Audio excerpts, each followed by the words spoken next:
This would be a relatively short episode. Now, we have told you about the Mahatma Gandhi and how he led a successful secession movement to break India off from the British Empire. One of the things that he said from his time learning how to fight the British was that first they ignore you, then they laugh at you, then they fight you, and then you win. That's what Gandhi said based upon his experience with the British, that first they tried to ignore Gandhi and what he was doing for a long time. Then they laughed at him, trying to make it ridicule and silly and tell other Indian people, don't look at that guy, he's stupid. But when the ignoring him didn't work, they had to move to ridicule. And when ridicule didn't work and making Gandhi seem silly, well, then the British started sending troops in and shooting people and, cracking their heads open with batons. And the moment the British started beating up Indian people in the streets, that got world attention. And then their empire basically collapsed within 2 years and they had to give up India. That's where Gandhi got the phrase. First, they ignored him, then they laughed at him. But when they weren't able to make him a joke and he got enough Indian people behind him, then they brought out the guns and started clubbing people. So when you see laughter, it is the step right before attack. Let me show you everything.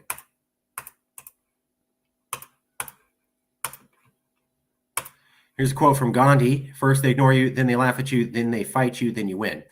They ignored him, then they tried to mock him. When it didn't work and he got enough Indian people there, then they tried to fight him by having guns and batons. And when they did that, it showed that they could fall and that they were violent. And it was actually them fighting Gandhi that caused them to lose, aka Gandhi to win.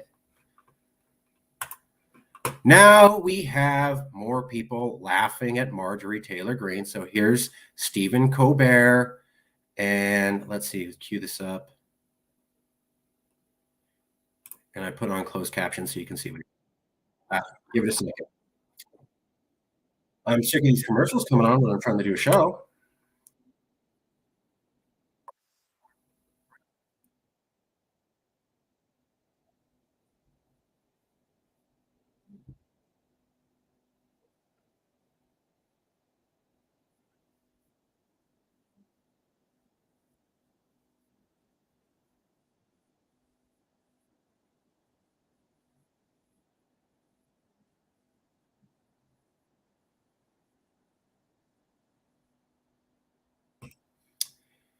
Everyone I know says this. No, they don't. It's just you and your crazy friends. We've literally been covering where Zogby Polling came out with an article saying polling backs this up. They're polling experts, not Stephen Colbert. And I showed you where Brightline survey from a year ago, 2 years ago, had the same numbers.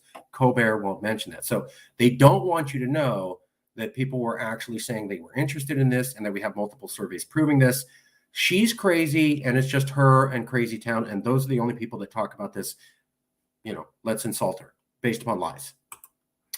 Well, not the only one. So Marjorie Taylor Greene went on Fox News to explain what she said. And what she said was that she wants a safe place for red state values, to which she was mocked. How dare you say safe place? You're an idiot. You guys mocked safe place for transgendered people. So when you say you want a safe place, how stupid you are. Actually, it totally makes sense. Marjorie Taylor Greene is that she's tired of the woke culture being pushed on them. They want to have a place where they don't have the woke culture pushed on them, which would be the qualification for a safe space. When the transgender LGBTQ people use the idea of a safe space, it means an area where there's certain ideas they don't want to be exposed to because they find them offensive aren't allowed to come in. This is why you have college campuses blocking speakers. So it's literally the same concept that liberals use for safe space. But they have to make fun of her. So here you go.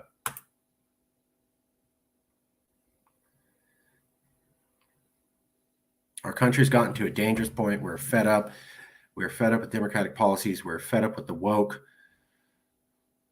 the ideology being shoved down our throat, and we're tired of children being whitewashed. Same ideas. We want a safe space. We want our own safe space. And he's laughing. Oh, laughter. Oh, you want your safe space? Idiot. And then Joe Biden, President Biden made a joke at Marjorie Taylor Greene's expense and also got the crowd to groan and laughter. And that happened, I think, yesterday.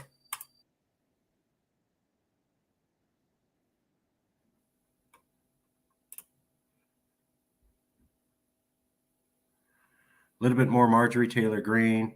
And there you go. A little bit more Marjorie Taylor Greene, and the Republicans will be in trouble. And there he is laughing. Then we can go to this one, the Los Angeles Times article, take her dopey, divisive talk of national divorce as, so they're trying to paint it as though she's calling for division.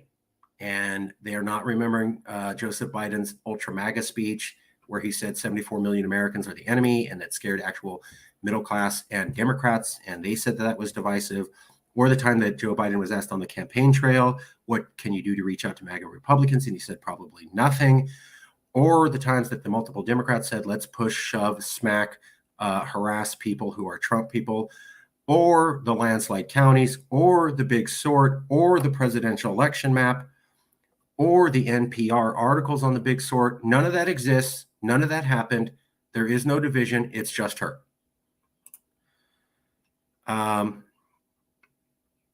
So by now you've surely heard, given the inordinate amount of pixels that ink is spent on this idiotic idea. So it's an idiotic idea, and it's dopey. I say the same things. So I guess I'm dopey and idiotic. So as you can see, here's another insult.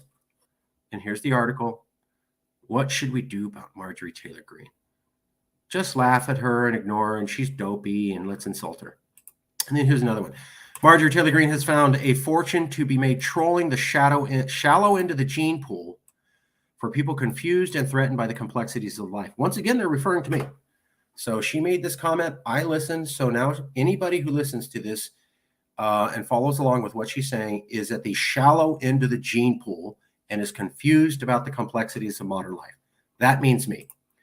I also bought into her dopey rhetoric and idiotic idea and have done multiple shows. So I'm dopey and idiotic too. And here's where this statement came from. 13 hours ago. And so remember this. First they ignore you, then they laugh at you, then they fight you, then you win. The moment she went on Fox News and the furor started to calm down, they went back to laughter. So I was showing you how they tried laughing at her the morning of the tweet she made this. It didn't work. By the very next day, it was attack. You had MSNBC and alt-right news agencies having the exact same talking point on the exact same day, the day after her tweet, because they were threatened. And it was, this is civil war. People are going to die. We're going to be, you'll lose. Now, the talk about threatening language has been receded or retarded back because she was on Fox News. She's starting to tone down the language, and then they went right back to laugh. So it was laugh. That didn't work the day of the tweet. Then attack the day after the tweet, and now they went back to laugh. I wanted to do this so that you could see this is the pattern of how we win, and that it totally backs up what Ghandi said. When they can laugh at you, they will. If they could ignore you, they do that. If that doesn't work, they laugh at you. If the laughter doesn't work, they have to attack.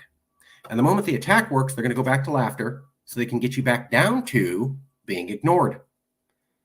They're literally doing the process against Marjorie Taylor Greene with the media that Ghandi described, and I just showed you all the proof. Isn't that weird that Ghandi laid out the path that the American media would take to Marjorie Taylor Greene?